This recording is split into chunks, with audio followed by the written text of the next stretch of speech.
Avez-vous déjà réfléchi à quoi ressemblerait l'école de demain? Et quelles seraient les clés essentielles pour grandir en conscience et développer son plein potentiel? Ces leçons du nouveau monde ont pour vocation de réveiller les étoiles et de vous délivrer les savoirs universels pour réinventer le monde de demain. Alors, c'est parti? On y va?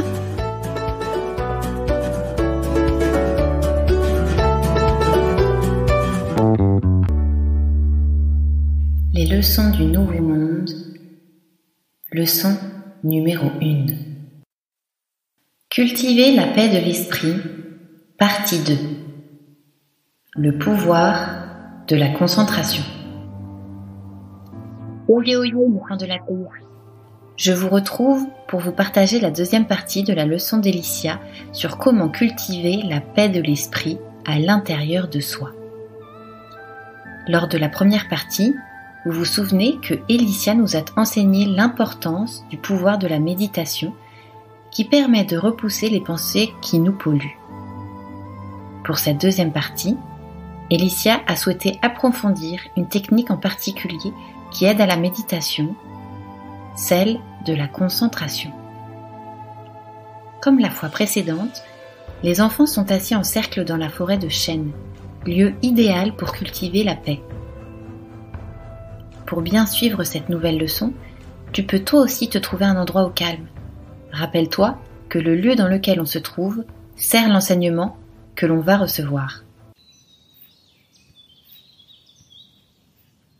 Bonjour les enfants! Nous voici réunis à nouveau pour aborder la deuxième partie de cette leçon si importante qui est plus longue que les autres car elle est la base de notre enseignement. En effet, c'est en cultivant la paix de l'esprit que nous pouvons développer notre potentiel et nos facultés extrasensorielles. Aujourd'hui, je vais donc revenir sur cette thématique, mais en m'attardant cette fois sur la technique de la concentration. Souvenez-vous, dans l'histoire de la dernière fois, la petite fille s'est focalisée sur un point, représenté par l'araignée, pour faire taire les voix et les bruits de ses malfaiteurs, ses pensées négatives.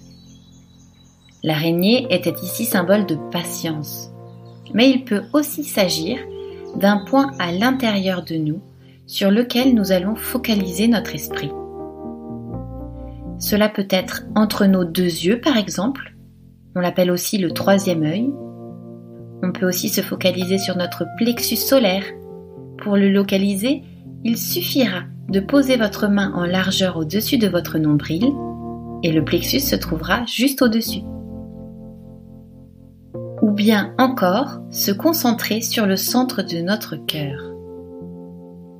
Voici des points de concentration que l'on peut trouver à l'intérieur de nous.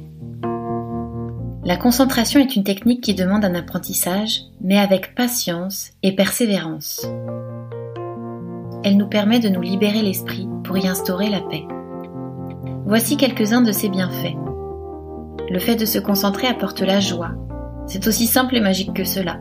Notre esprit qui se concentre crée le bonheur à l'intérieur de nous. Elle permet aussi d'augmenter la mémoire, d'aider à se décider et à discriminer.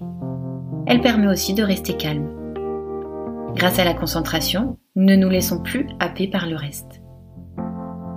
Comme il s'agit d'une des techniques les plus difficiles pour nous aider à méditer, je vais vous donner différentes pratiques que nous pouvons mettre en place. Vivre dans le moment présent par exemple.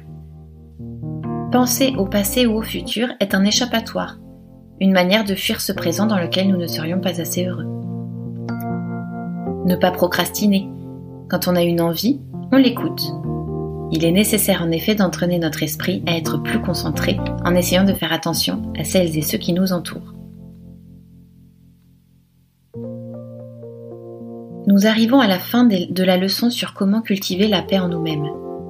Nous avons étudié le pouvoir de la méditation et les différentes techniques qui nous permettent de maintenir nos pensées à distance en approfondissant la concentration qui est un outil essentiel dans notre vie.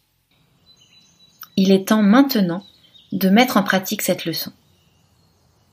Pour commencer, asseyez-vous confortablement. Fermez les yeux. Respirez calmement et profondément.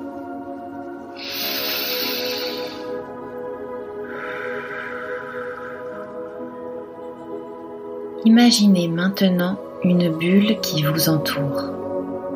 Vous êtes en sécurité à l'intérieur de ce cocon.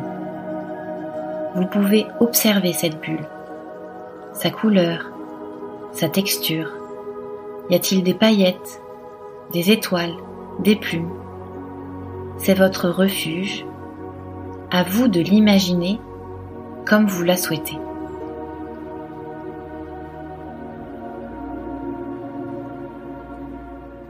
Vous allez maintenant visualiser vos pensées. Ces pensées polluantes, ces pensées négatives, qui parfois essayent de nous atteindre. Elles sont comme des petites taches grises ou noires qui essayent de percer votre paisibilité, votre bulle, votre refuge. Il y en a plusieurs et de toutes les tailles. Vous les voyez ? Essayez de les garder à distance en utilisant les techniques que nous avons étudiées. Respirez profondément.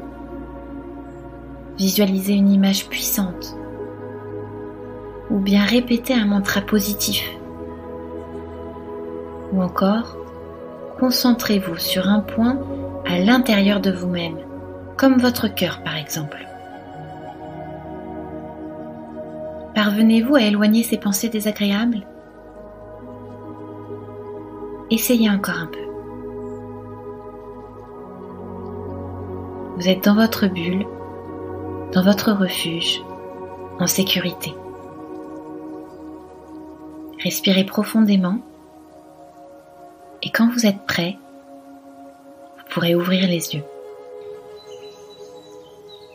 C'est un exercice qu'il vous faudra faire régulièrement pour vous entraîner car les pensées s'imposent souvent sans prévenir. Elles sont coquines. Cette première leçon s'achève ici les enfants. Merci de l'avoir suivie. Prenez le temps d'intégrer tout ce que nous nous sommes dit. Ce sont des savoirs universels qui ne s'acquièrent pas en une journée, alors soyez patients. Vous avez tous les potentiels pour rayonner pleinement et cultiver la paix au-dedans. À très vite. Merci d'avoir suivi cette première leçon avec Elicia. Je suis contente de vous avoir accompagné jusqu'ici. Je vais maintenant vous partager un poème que la leçon d'Elicia m'a inspiré. N'hésitez pas vous aussi à en créer. La paix est un royaume depuis lequel nous pouvons tout. Nous devons l'habiter le plus souvent possible pour en faire jaillir nos idées et nos projets. Alors les enfants, n'oubliez jamais de cultiver chaque jour la paix.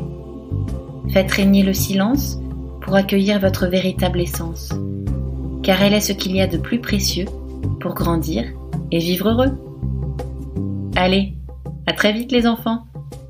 Ciao!